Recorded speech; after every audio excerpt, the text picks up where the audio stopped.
歡迎收睇3月8號星期五嘅 Money Hero 早晨新聞。我係電子泰山，先講一單同大家胃口有關嘅新聞。米芝蓮指南為小店而設嘅必比登推介名單新鮮出爐。今年香港共有67間食肆入選，7間係新上榜。其中呢間旺角隱世小店主打川味小吃嘅兩姊妹涼皮，口感冰涼，味道火辣。舊年太子舊店已經入選過，今年搬去旺角新鋪增設堂食，當係新店再入選。間鋪平時收8點半，收工想食就要快手啦。第一間新入選嘅係文苑飯莊，隱藏喺黃大仙屋苑商場，主打傳統粵菜，有名人飯堂之稱㗎。最近成為城中話題，事關百萬 YouTuber 馬田同另一個 foodie 有啖好食撞晒機啊！同日分別出片講呢間餐廳，一個狂踩，一個狂讚，網民熱烈討論點解評價會咁兩極。上榜嘅仲有夫妻檔越南河、爆汁上海生煎包、正宗拿玻里披薩、潮州老鵝等小店。之前有小店中咗米芝蓮推介，等於中咗死亡之吻，被業主加租加到執笠。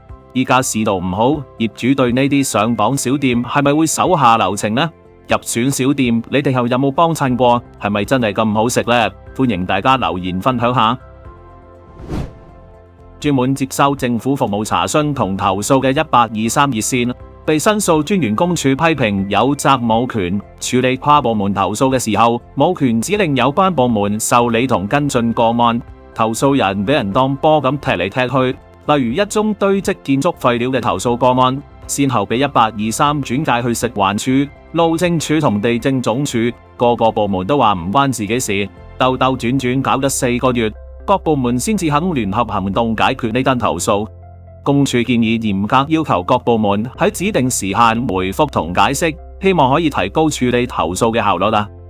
1823之前已經試過被公署質疑成日唔聽市民電話，同埋做唔到協調各部門嘅角色，但係仲有好多人用。今年1月就有超過20萬人打過1823求助。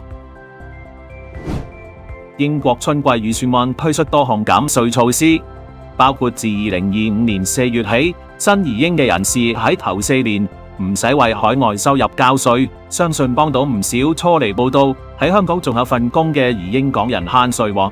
不過4年之後，如果繼續住喺英國，就要交翻同英國居民相同嘅稅。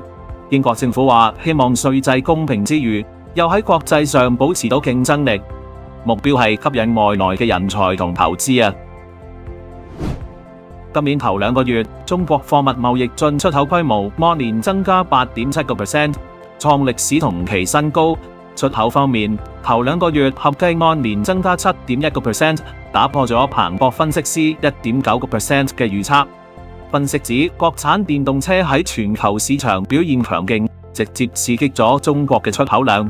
不過部分西方政府仍然抗拒中國進入當地市場，中國要復甦似乎面對唔少阻力。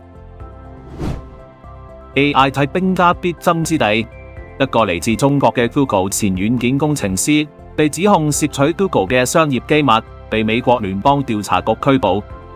佢2019年受聘於 Google， 涉嫌將500幾份載有 Google 機密資料嘅文件複製入 Google Cloud 賬戶。呢啲機密包括提高 Google AI 運算能力嘅晶片資料。佢同時同中國2間 AI 公司秘密來往。